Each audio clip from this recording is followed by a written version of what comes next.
ভারত বাংলাদেশ সীমান্তে যেভাবে অশান্তির পরিবেশ প্রতিনিয়ত সৃষ্টি হচ্ছে, সেই জায়গা থেকে বিএসএফ এর সঙ্গে বৈঠক করলেন মালদা হবিবপুর বিধানসভা কেন্দ্রের বিজেপি বিধায়ক শ্রী জুয়েল মুর্মু।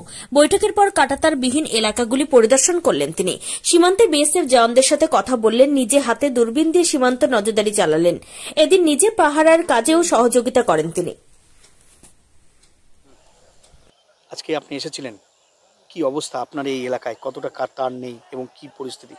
আমি এলাকার বিধায়ক হিসাবে আমি সবসময় ভিজিটে আসি আমাদের বোলার এলাকাতে। এলাকার মানুষজনের খবরাখবর নেই, কীরকম অসুবিধায় কেউ আছে নাকি। তার জন্যে আজকে আমি এই বৈদ্যপুর অঞ্চল, হবিবপুর ব্লকের মধ্যে বৈদ্যপুর অঞ্চলের মধ্যে কেদারিপাড়া যে ক্যাম্পে আজকে ভিজিটে আসলাম।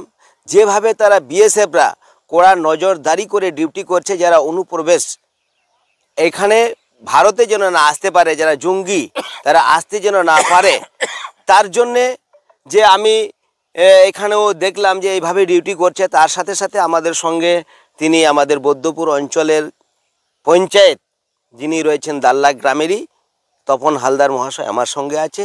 আমার সঙ্গে কমল কুমার রায় মহাশয়, তিনি মেম্বার, তিনিও আছেন এইখানকার লোকাল মেম্বার হিসাবে।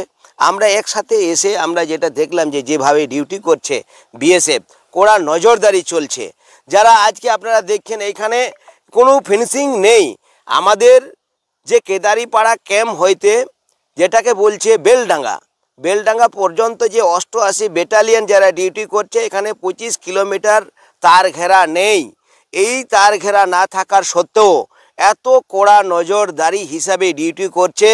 কোথাও বিএসএফ মহিলা বিএসএফ রয়েছেন এবং পুরুষ বিএসএফ রয়েছে। তারা এই খোলা আকাশের মধ্যে ছোট ঘরের মধ্যে দিয়ে যেভাবে ঘন ঘন তারা ডিউটি করছে, যেভাবে করছে, একদম এইখান থেকে কোনো বাংলাদেশে গরু ভোঁস যেন না নিয়ে যেতে পারে, কোনো পাচার যেন না করতে পারে, এখন বাংলাদেশ থেকে কোনো অনুপ্রবেশ যারা আসতে না পারে, রোহিঙ্গা যেন না আসতে পারে, তার জন্য কড়া ডিউটি করছে।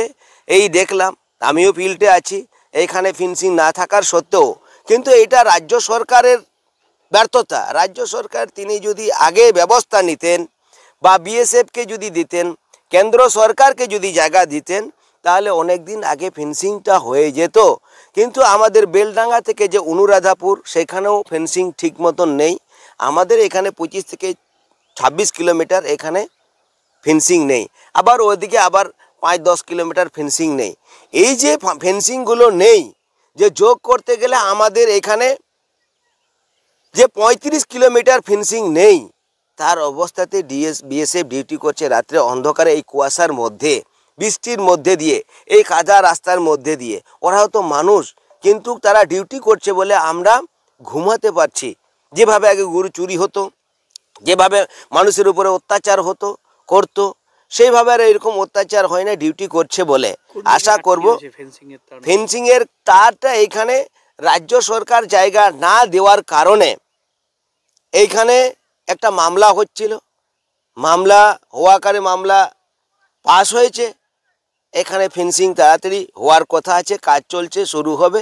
তার জায়গায় জায়গায় আপনারা দেখছেন কোথাও গন্ডগোল হচ্ছে, যেন গন্ডগোল না হয় তার জন্য আমরা সমস্ত মানুষ, আমি এলাকা বিধায়ক হিসাবে, এলাকা জনপ্রতিনিধি হিসাবে, তারা সবাই মিলে আমরা সহযোগিতা করব যাতে ফেন্সিংয়ের কাজটা হয়, ভারতের মানুষের কোনো অসুবিধা যেন না হয়। আমরা এলাকার মানুষের সাথে সব সময় থাকব, আমরা বিএসএফের সঙ্গে সব সময় আমরা সাথে আমরা থাকব।